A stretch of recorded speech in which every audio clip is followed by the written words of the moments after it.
জগতৰ গুৰু বিশ্বৰ পণ্ডিতবোৰ প্ৰাণৰ দেৱতা শ্ৰীকৃষ্ণৰ চৰণ চিন্তি আছিলো সৰ্বদা। সেইবাবে শিশুপাল জৰাসন্ধৰ দৰে ৰাজেন্দ্ৰ মণ্ডলীক পৰিহাৰ কৰি ভাতৃবোৰ ৰুক্মবীৰৰ বিৰুদ্ধাচৰণ কৰি শ্ৰীকৃষ্ণক পৰমান্য কৰিলো প্ৰদান সৰমৰ মাজে। আজি মই মহাসুখেৰে মহা আনন্দৰে জীৱন নিয়াইছোৱেই দ্বাৰকা নগৰীত। সঁচাকৈয়ে ধন্য মোৰে সাৰ্থক জীৱন।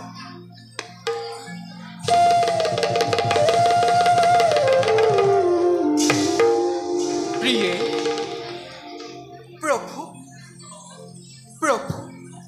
অভাগিনীৰ সহস্ৰ প্ৰণিপাত কৰিবা গ্ৰহণ। উঠক প্ৰিয়ে।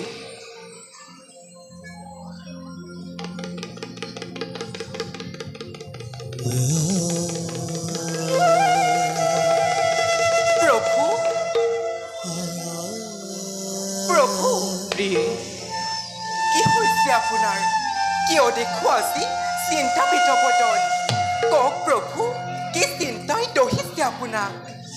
শুনক প্ৰিয়ে, প্ৰভু ভক্তৰ দুৰ্দশা দেখি মই বৰ অস্থিৰ হৈ পৰিছো। প্ৰভু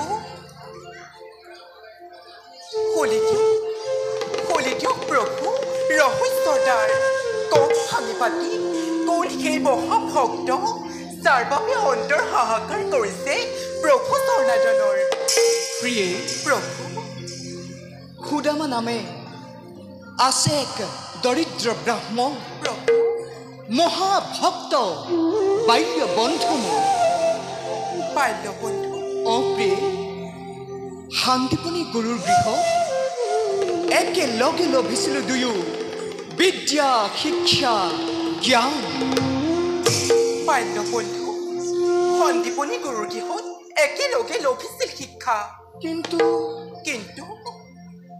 কিন্তু এই মায়াময় সংসাৰৰ দুখৰ শৃংখলে তেওঁ এনেদৰে শৃংখলিত কৰিলে যে তেওঁ সেইটো দূৰ কৰিবলৈ একেবাৰে অক্ষম। বাস কৰে ভগ্ন পূজা, খুজি মাগি যি পাই তাৰে ক্ষুধা কৰে নিবাৰণ। সমগ্ৰ সংসাৰ যেতিয়া নিদ্ৰা দেৱীৰ কোলাত আশ্ৰয় লয়, তেতিয়াই তেওঁ এক মনে এক ধ্যানে চিন্তা কৰে আমাৰ।